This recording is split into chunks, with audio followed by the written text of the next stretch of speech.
Assalamualaikum warahmatullahi wabarakatuh. Perkenalkan, nama saya Hakul Majidan dengan NIM akhir 028, prodi S1 Teknik Informatika kelas B.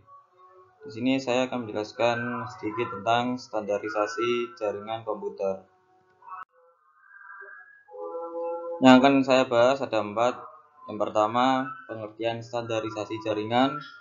Yang kedua, macam-macam standarisasi jaringan. Yang ketiga, kegunaan standarisasi jaringan. Yang keempat, network protokol. Yang pertama, pengertian standarisasi. Standarisasi jaringan merupakan sebuah aturan atau ketentuan yang diharuskan untuk dipatuhi oleh setiap brand. Standarisasi ini bisa disebut juga aturan main untuk jaringan komputer. Contohnya seperti saat kita membuat kabelan, dalam proses pembuatan kabel ada 2 standarisasi, yaitu TIA EIA 568A dan TIA atau EIA 568B. Standarisasi ini harus kita ikuti untuk membuat sebuah kabelan, karena jika tidak sesuai dengan standarisasi yang ada, maka kabelan sudah pasti tidak bisa digunakan. Yang kedua, macam-macam standarisasi jaringan. Yang pertama ada ISO. ISO merupakan International Organization for Standardization, yaitu sebuah organisasi internasional yang bertugas untuk menetapkan standar atau ketentuan yang berada di bidang industrial dan komersial seluruh dunia. Standar yang ditentukan oleh ISO sudah banyak sekali yang sudah kita ketahui saat ini, yaitu standar jenis film fotografi, ukuran kartu telepon, kartu ATM bank, dan standar pengkabelan. Standarisasi yang ISO buat di bidang IT atau dunia komputer adalah ISO atau IEC 27001. ISO 27001 merupakan standarisasi sistem manajemen keamanan informasi atau Information Security Management System. Kebanyakan standarisasi ini diterapkan oleh perusahaan-perusahaan di bidang IT. Yang kedua ada TIA. Telecommunication Industry Association merupakan organisasi yang bekerjasama dengan Electronic Industry Association atau EIA. Mereka bekerjasama di bidang industri pengkabelan. TIA dikenal bagus untuk mengembangkan standarisasi pemasangan kabel menggunakan desain dan instalasi pemasangan kabel yang tersusun rapi. Karena itu dapat mendukung suatu cakupan aplikasi yang luas dan memenuhi kebutuhan kecepatan yang tinggi untuk saat ini dan masa depan. Contoh standarisasi TIA atau EIA yang sudah kita ketahui yaitu TIA atau EIA 568A dan 568B. Yang ketiga ada IEEE atau Institute of Electrical and Electronic Engineers. Merupakan organisasi internasional yang bertujuan mengembangkan teknologi untuk meningkatkan derajat kemanusiaan. Sebelumnya IEEE memiliki kepanjangan yang di dalam bahasa Indonesia berarti Institut Insinyur Listrik dan Elektronik. Namun kepanjangan itu sudah tak lagi digunakan karena seiring berkembangnya bidang ilmu dan aplikasi yang diperdalam organisasi ini, sehingga kata elektronik sudah tak lagi digunakan. IEEE mencakup pengembangan di bidang telekomunikasi, jaringan komputer, kelistrikan, elektrik, dan antariksa. Contoh di bidang jaringan komputer yaitu IEEE 802.3 yang digunakan untuk Ethernet melewati akses LAN. Yang kedua IEEE 802.11 yang digunakan untuk wireless dengan akses LAN atau Wi-Fi. Yang ketiga IEEE 802.16 digunakan untuk wireless tetapi dengan akses WAN atau WiMAX. Yang keempat ada I2.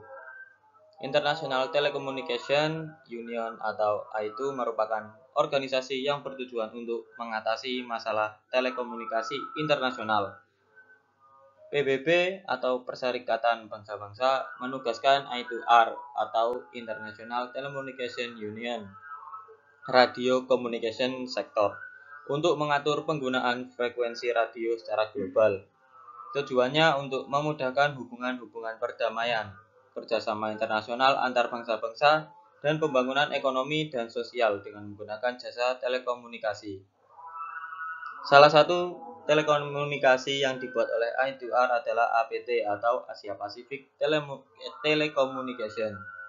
Ini merupakan organisasi pemerintah Asia Pasifik yang dibuat oleh I2R. Yang kelima ada IETF, Internet Engineering Task Force, merupakan sebuah organisasi yang mempunyai wewenang untuk mengatur dan membuat protokol-protokol standar jaringan internet.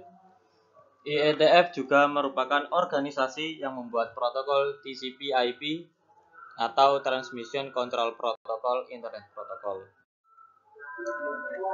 Yang ketiga, kegunaan standarisasi jaringan. Yang pertama, untuk dapat digunakan banyak orang.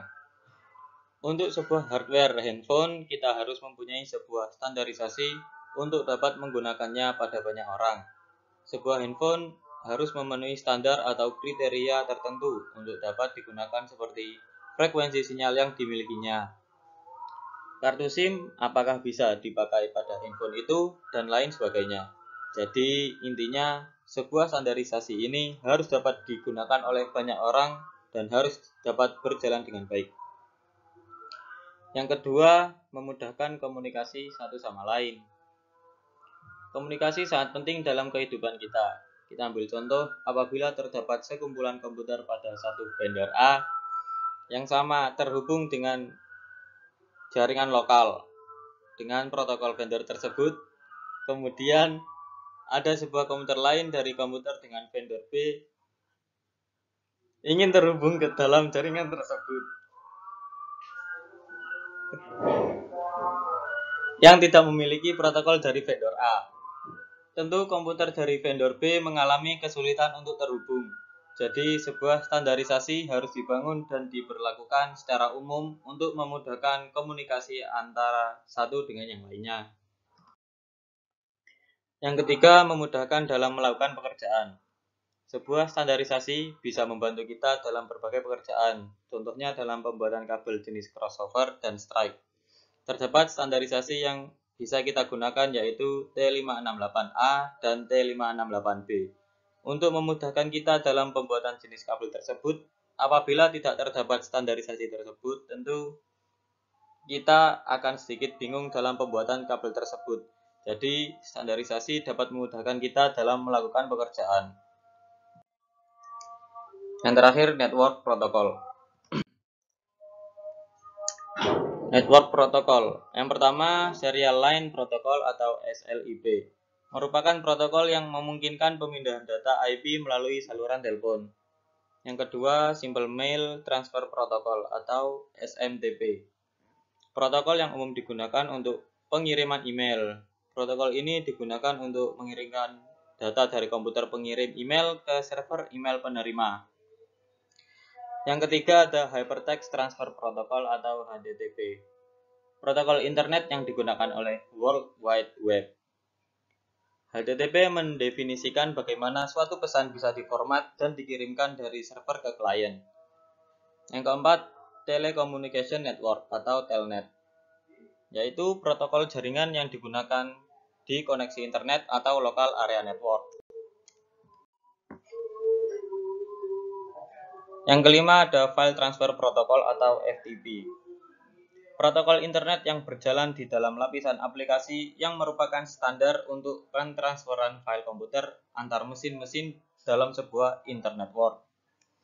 Yang keenam ada Lightweight Directory Access Protocol atau LDAP.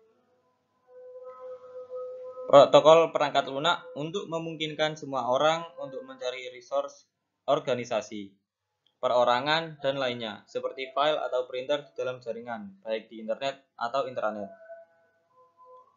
Yang ketujuh ada Secure Socket Layer atau SSL, yaitu protokol jaringan yang paling banyak digunakan untuk enkripsi Ditambah lagi, SSL digunakan tidak hanya keamanan koneksi web, tetapi untuk berbagai aplikasi yang memerlukan enkripsi jaringan end-to-end. Untuk memodifikasi SSL Apache Linux dapat menggunakan A2 Dismode. Sekian penjelasan dari saya, kurang lebihnya saya mohon maaf. Wassalamualaikum warahmatullahi wabarakatuh.